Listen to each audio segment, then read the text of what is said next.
Bonjour à tous. Fini la culpabilité en déposant vos enfants chez la nounou. La course ce soir pour le récupérer. C'est décidé, vous allez créer votre entreprise. Comment s'y prendre? Quelles sont les clés d'un projet réussi et les pièges à éviter? C'est ce que l'on va voir aujourd'hui dans la famille en question. Deux invités sont avec nous sur ce plateau. Élodie Bergerot, bonjour. Bonjour. Alors vous avez créé Danayad, une entreprise de communication par la danse. En quelques mots, de quoi s'agit-il? Danayad est une entreprise qui rassemble un collectif d'artistes de la danse, des danseurs, des chorégraphes, des chercheurs, des pédagogues, avec l'ambition d'amener la danse ailleurs et d'aider les gens à mieux communiquer par le mouvement. Alors soit dans le cadre d'événements pour les entreprises, soit sous forme de conseils, et encore pour les entreprises, où là on vient avec nos outils chorégraphiques et pédagogiques dans l'entreprise pour aider les gens à mieux communiquer. Marie-Christine Bordeaux, bonjour. Bonjour. Vous êtes déléguée générale de Paris Pionnière, une association qui aide les créatrices d'entreprises à monter un projet dans le domaine des services innovants à la personne. Enfin, on retrouve notre chroniqueur Jean Vimino. Jean, bonjour. Bonsoir Stéphanie. Vous êtes diacre, vous êtes père de famille et vous nous apporterez votre éclairage sur ces mères de famille qui décident de se lancer dans l'aventure de la création d'entreprise. Mais avant d'aller plus loin, on va rencontrer Juliette, une jeune mère de famille qui, comme vous, Élodie, a décidé de créer sa boîte, un moyen de concilier une carrière professionnelle avec une vie de famille accomplie. C'est un reportage de Guillaume Roubert. Sous le sable, bonjour. Oui. Juliette, ouais. Okay. À 30 ans, Juliette Dobar est une jeune entrepreneur. Cette jeune maman a monté sa propre entreprise sous le sable. Une enseigne spécialisée dans la vente de bijoux, de sacs et d'accessoires de mode. Salariée d'un travail qui ne la passionnait pas, elle décide de se lancer dans l'aventure en 2005. La conjonction entre une volonté d'épanouissement personnel et une vie de famille plus équilibrée. Le choix aussi de ne pas trancher entre enfants et carrière, de ne pas renoncer à l'un pour l'autre. J'ai réussi à avoir les deux, c'est-à-dire faire un boulot qui me plaît et pouvoir organiser ma vie de tous les jours comme je l'entends.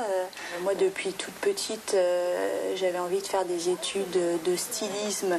Et donc, je me suis rendu compte que le seul moyen de pouvoir faire ce qui me plaît, c'était de monter ma société.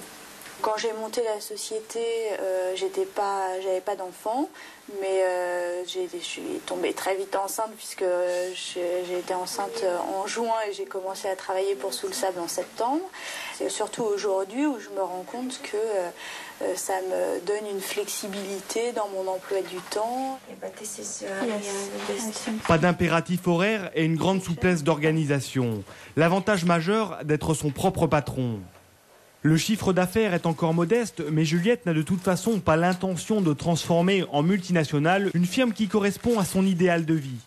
Car ses journées raccourcies mais plus denses lui permettent de s'organiser pour voir grandir son fils Jean. J'ai besoin d'aller chez le pédiatre, j'ai pas besoin de prendre rendez-vous à 7h du soir. Quand il est malade, je peux le garder avec moi. C'est un choix de ma part de travailler et de m'arrêter à 6h15 le soir pour m'occuper de mon fils et d'être à la maison quand mon mari rentre parce que je pense que j'ai envie d'assumer mon rôle de maman et d'être une bonne maman, bonne mère. Madame Baudou ? 18h, Juliette appelle la nourrice. Bon, à tout à l'heure. Au revoir. Chaque soir, il faut gérer l'après-nounou. Une autre journée débute. On va chez l'assistante maternelle qui garde Jean. C'est à 3 minutes de mon bureau et à 5 minutes de chez moi. Donc du coup, je peux passer plus de temps avec Jean. Un périmètre domicile-travail réduit. Oui, c'est moi. Car après le bureau, Juliette enfile sa deuxième casquette, celle de mère de famille. Salut Jeannot. Oui. Allez, au revoir. C'est bien ta journée ? Oui. Juliette a trouvé son équilibre et le compromis idéal. Épanouie dans sa vie professionnelle, elle maîtrise aussi sa vie de famille. Son mari la pousse aujourd'hui à ouvrir sa propre boutique. Et le couple envisage d'avoir rapidement un autre enfant. Une nouvelle situation que Juliette devra intégrer à son agenda déjà bien chargé de chef d'entreprise et de mère de famille. Alors Élodie, vous vous retrouvez dans le témoignage de Juliette qu'on vient d'entendre. C'est le compromis idéal pour vous aussi, la création d'entreprise et être mère de famille? Pour moi, je me retrouve complètement dans le sujet là. C'est vrai que, avant tout, être créatrice d'entreprise, ça veut dire être libre. Enfin, en tout cas, dans mon cas, ça voulait dire. Aussi. Bien sûr, il y a des contraintes, mais bon, moi, je vois avant tout le côté positif des choses. Et c'est vrai que pour moi, c'est une liberté, surtout au niveau des horaires. Même s'il y a beaucoup de choses, de responsabilités qui pèsent sur vos épaules, puisque vous êtes votre propre patron à bord. Oui, c'est moi qui mène les projets, donc c'est moi qui m'organise comme je l'entends aussi. Et c'est vrai que du coup, ça veut dire une souplesse. Alors c'est vrai que j'ai des horaires, j'ai deux filles et j'ai des horaires que j'aménage. Je vais chercher mes filles à l'école parce que j'en ai envie, hein, avant tout. Et puis c'est vrai que très souvent, je m'organise pour... En général, je fais le 6-8, c'est moi qui gère tout ça, enfin, de 5h30 à 8h. Et le soir, souvent, je retravaille. D'accord. Forcément, oui. Ça, c'est la contrepartie. Vous travaillez de chez vous. Marie-Christine Bordeaux, quel est le profil des femmes qui viennent chez vous à Paris Pionnière ? Eh bien, il est extrêmement varié, puisque nous avons des créatrices, pour les plus jeunes, elles ont 25 ans, donc elles ont commencé pratiquement au même âge que vous, elles sortent de l'université, elles ont vraiment l'envie d'entreprendre, parce que ça, je crois que c'est essentiel. Pour créer son entreprise, il faut avoir cette envie d'entreprendre. C'est ça le Je point pense de que départ. c'est un des moteurs premiers. Bien évidemment, la conciliation de la vie personnelle et professionnelle est très très importante, et puis d'avoir l'idée, bien évidemment, de ce qu'on veut faire. Donc elles peuvent avoir 25 ans, sortir de la faculté et se dire... Voilà, j'ai vraiment envie de créer ma société. En plus, le risque est limité puisque c'est une expérience de toute façon et elles se donnent le droit à l'échec. Elles disent on va essayer et puis si ça marche c'est super, sinon on voit autre chose. Et puis, nous avons toutes sortes d'âges. Bon, il y a une grande quantité de femmes entre 35 et 45 ans, bien sûr, parce qu'elles ont commencé leur carrière dans une entreprise. Oui. Elles ont testé la vie de salariée d'entreprise. Souvent, elles ont bien réussi, mais elles sont arrivées à ce fameux plafond de verre, dont vous avez certainement entendu parler beaucoup. Et donc, c'est-à-dire à un moment, elles on a des enfants et on peut pas forcément évoluer. Et puis, bon, elles ne pourront pas accéder à plus de responsabilités. Donc, elles ont envie, voilà, de voler de leurs propres ailes. Et de concilier, bien évidemment, enfants et carrière. Et puis, nous avons des seniors, et ça, nous sommes très fiers d'avoir aussi des femmes. Alors, on est seniors après 45 ans, donc je vous rassure, c'est quand même assez tôt. Oui, voilà. Donc, mais nous avons un programme européen qui s'appelle Senior Compétences et qui nous permet d'accompagner des femmes avec un accompagnement encore un peu plus spécifique de plus de 45 ans. Et nous en avons beaucoup. Nous avons plus d'une dizaine en ce moment qui créent leur entreprise après 45 ans. Donc, il y a vraiment tous les âges. Pour l'instant, nous avons des jeunes femmes, ou des femmes un peu plus âgées, mais qui sont diplômées, qui ont déjà quand même une formation très satisfaisante, parce qu'on accompagne pour l'instant à Paris, mais nous avons des projets de nous étendre en Ile-de-France avec un public un peu différent. Mais sur Paris, on a des femmes qui ont un très fort potentiel, et notre engagement par rapport à nos financeurs aussi, c'est d'avoir des femmes qui ont du potentiel, et on veut aussi démontrer... Ça donne une garantie pour... Oui, puis on veut démontrer que les femmes sont aussi capables de créer des sociétés qui ont d'envergure. Voilà. Alors Élodie, qu'est-ce qui vous a donné envie de vous lancer dans cette aventure de la création d'entreprise? Avant tout, c'est ma passion. Oui. C'est ma passion. La danse. C'est la danse. Oui. J'ai eu envie, j'ai eu un élan pédagogique et j'ai eu envie de dire aux gens que la danse était accessible. J'ai eu envie de sortir la danse des théâtres et de l'amener au grand public. Et pourquoi pas aller, par exemple, dans une école de danse où vous auriez pu enseigner, par exemple? Qu'est-ce qui vous plaisait dans l'idée de monter un projet? Ma motivation, c'était aussi d'aller vers un terrain un peu, pas inconnu, mais presque, le monde des entreprises, de l'entreprise. C'est vrai que c'est un milieu où il n'y a pas de danse, enfin, en tout cas, pas vraiment représenté. Et donc, il y avait vraiment ce challenge de dire, voilà, on peut amener la danse partout. Dans un centre commercial, comme sous les ailes d'un avion pour montrer un avion, ou même dans le hall d'une entreprise, d'une grande entreprise. Voilà. D'accord, sortir des lieux conventionnels où on s'attend à avoir de la danse. Je me suis dit aussi, mes interlocuteurs vont être des entreprises, donc je dois me mettre à leur niveau. Il faut que je sois une entreprise pour pouvoir vraiment venir avec les mêmes... parler le même langage, voilà. Parce qu'en tant qu'artiste, je me suis dit, sinon je vais être considérée peut-être d'une mauvaise façon, alors que j'avais envie d'être d'égal à égal avec une entreprise. Et le paramètre familial, est-ce que ça a aussi beaucoup compté, ça a pesé dans la balance, dans cette idée de créer quelque chose? Donc vous parliez de souplesse, c'était vraiment quelque chose qui vous tenait à cœur, vous vous êtes dit, si je veux pouvoir allier les deux, il faut que je fasse un projet. Oui, par rapport à mon premier métier, qui est le métier de danseuse. En tant que danseuse, je travaillais dans des compagnies. Enfin, je continue toujours à être danseuse et à travailler pour différents chorégraphes.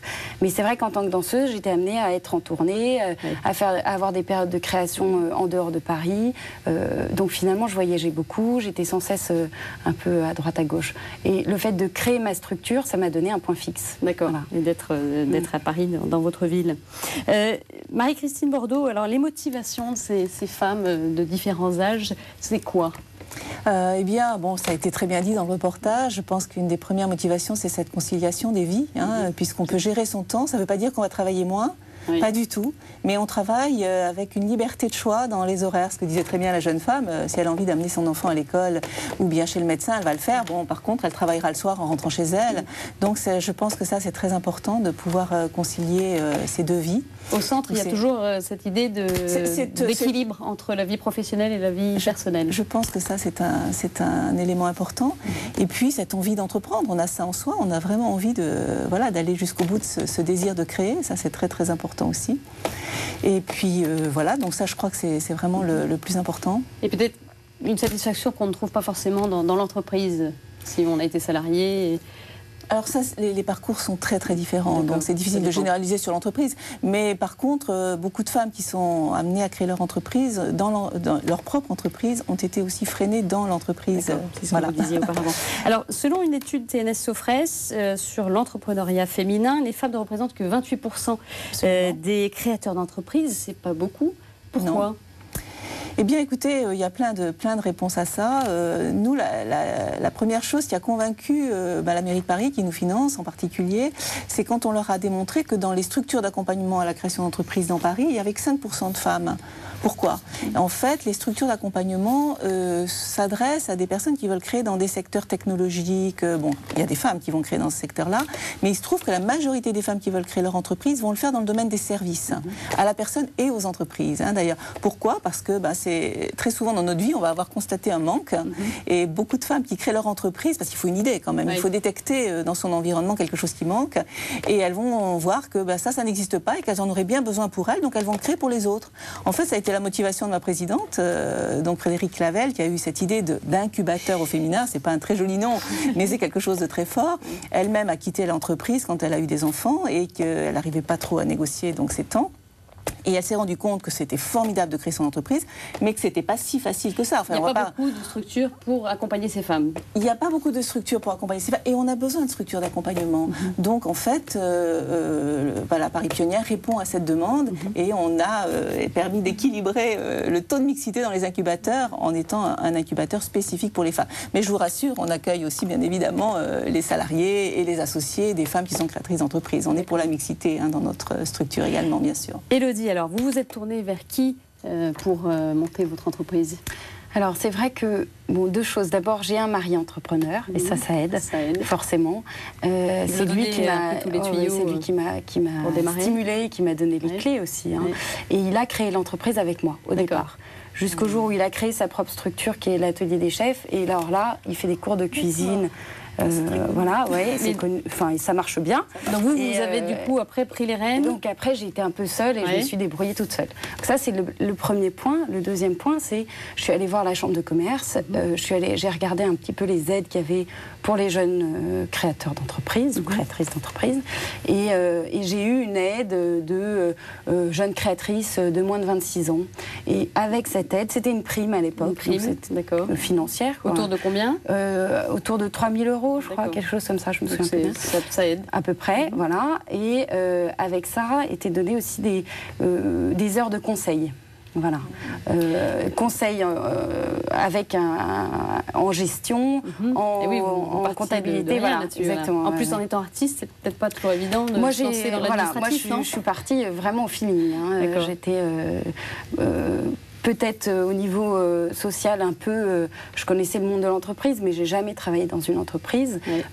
J'ai fait des études à la fac, j'ai une maîtrise, mais art du spectacle, donc pas du tout une école de commerce ou quoi. Donc c'est vrai que j'étais un peu... Ça n'a pas dû être évident au début, non?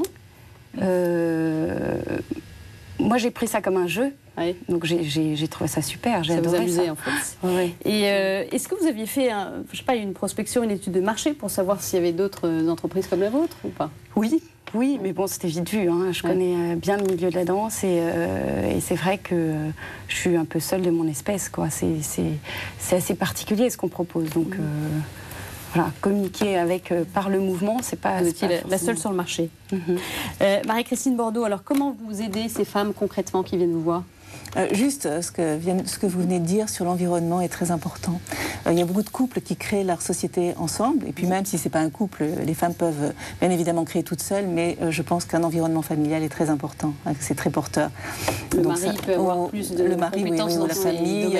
C'est pas forcément plus de compétences, mais il faut au moins sentir un soutien psychologique, et puis faire... Voilà, c'est vraiment une aventure qu'il faut mener à deux, ça c'est important. Il faut que le mari suive aussi. C'est mieux quand même, c'est mieux. Il vous a complètement moi, c'est sûr que c'est lui l'entrepreneur, pour moi. Moi, je suis créatrice. Je me sens avant tout artiste, créatrice. Il m'a mis le pied à l'étrier. Il m'a donné vraiment l'élan premier de créer. Moi, j'aurais peut-être pas créé une entreprise. Voilà. Il m'a donné cet élan-là, très, très important. Et puis après, moi, je suis rentrée dans le jeu. J'ai trouvé ça passionnant. J'ai trouvé ça super. Vous êtes pris au jeu. Mais c'est vrai qu'au départ, sans lui, j'aurais jamais fait. Ah oui. Ah bah ça, c'est important à souligner.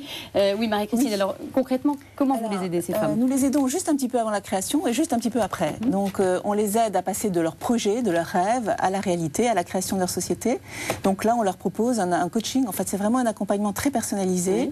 On les prend là où elles arrivent et on les aide à faire, on les accompagne pour faire ce que vous avez demandé, l'étude de marché, voir s'il y a d'autres choses, d'autres sociétés qui existent déjà, créer leur choix, leur statut juridique, préparer ce fameux business model et business plan qui est quand même la base de la création de la société. Voilà, donc on les aide à transformer leur projet en société. Ça, c'est la première partie, appelée pré-incubation. Bon. Normalement, elles arrivent au bout, elles créent leur société, et là, elles ont deux choix, soit elles volent de leurs propres ailes, et elles créent à l'extérieur de Paris Pionnière, soit elles disent, on a encore besoin d'un peu d'aide, et à ce moment-là, elles passent devant ce qu'on appelle un comité de sélection, avec des professionnels qui vont valider leur idée, et elles vont continuer à être accompagnées chez nous et hébergées. Ce qui, à Paris, est très important, c'est-à-dire qu'on leur met à disposition un bureau. D'accord. Voilà, et l'accompagnement continue, et ce qu'elles nous disent, qui est très très important aussi, c'est d'être ensemble, c'est la synergie qui va se mettre entre toutes ces sociétés qui vont se donner du business, qui vont échanger sur leurs expériences. Et ça, c'est un des éléments très importants. Dans un circuit, un réseau. Pour vous, il y a eu des difficultés, des embûches, Élodie? Oui, les difficultés. Une des premières difficultés, c'est que parfois je me sens seule. J'aimerais bien être entourée d'autres entrepreneurs ou d'échanger. Je le fais dans la partie artistique. C'est vrai que moi j'ai la moitié de mon temps dans un studio de danse. Ça c'est la base de mon travail. Donc là, j'ai une équipe artistique très solide, très forte et heureusement. Dans la partie administrative, je suis seule, parfois avec une stagiaire. Sur certaines périodes, mais dans l'ensemble, je suis seule. Les clés d'un projet réussi, Marie-Christine, ce serait quoi pour vous? Ce que je vous dis, l'envie de faire, ensuite la bonne idée, et ensuite de bien s'entourer. Voilà. Pour gérer. Pour après se lancer dans le commercial. Son activité. Voilà, mais je pense qu'il faut aussi trouver la bonne idée quand même. Et puis après, savoir être tenace aussi. Les premiers mois sont difficiles, et d'où l'importance de ne pas être tout seul à ces moments-là. Et dire, il faut tenir, et voilà. Et ça marche, et ça peut très bien marcher. Élodie, vous, quel conseil vous donneriez aux femmes qui nous écoutent et qui auraient cette idée peut-être de monter un jour une entreprise? Pour moi, il faut y aller. Je veux dire, toute expérience mérite d'être vécue, quoi. C'est vraiment une aventure.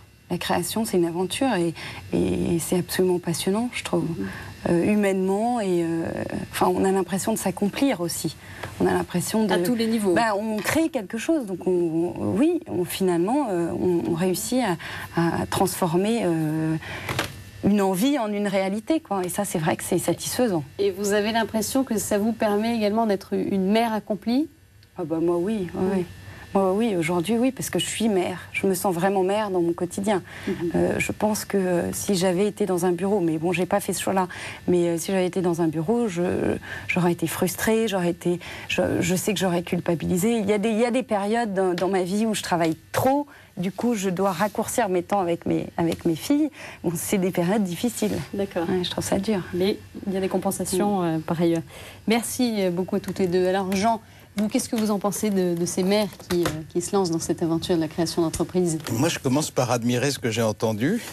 Et je vais parler avec un peu de précaution, puisque je suis un homme.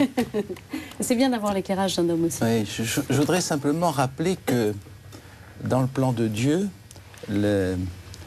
l'achèvement de la création par le travail est confié à l'homme et la femme.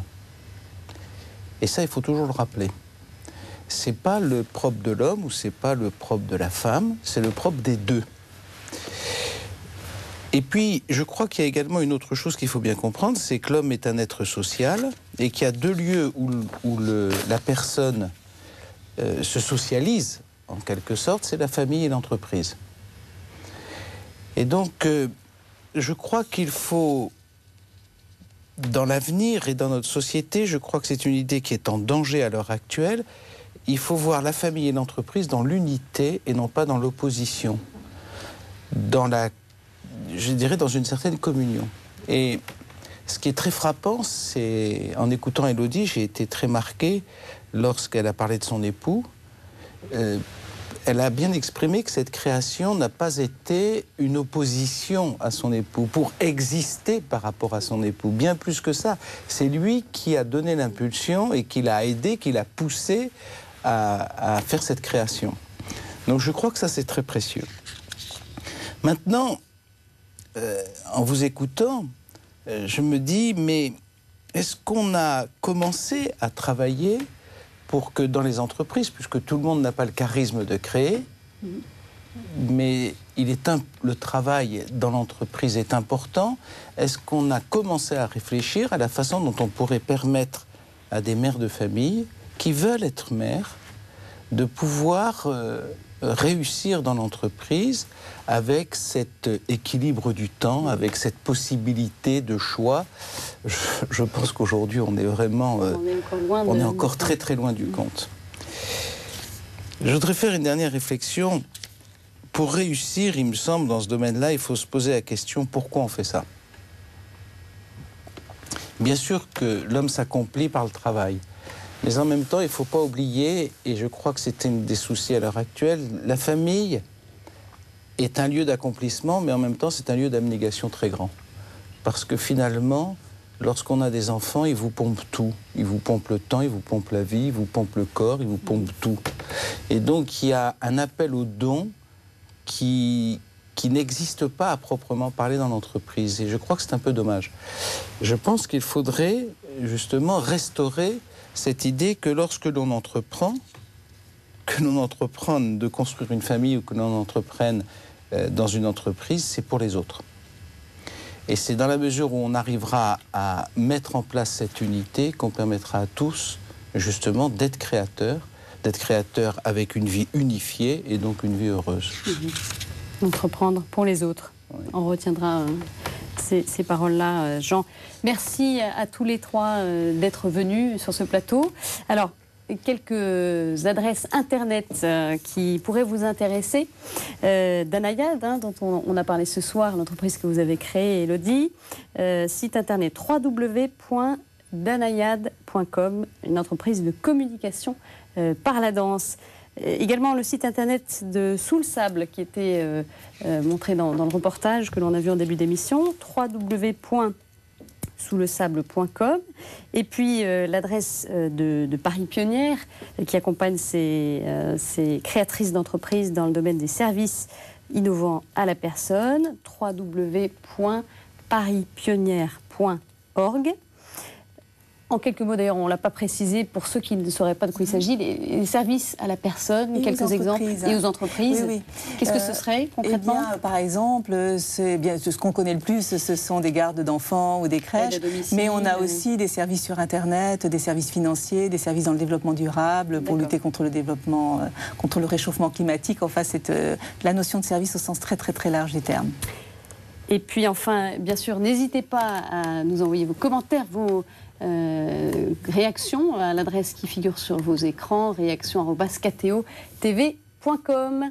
Voilà, merci beaucoup. Et puis à la semaine prochaine pour un nouveau rendez-vous de la famille en question. Au revoir.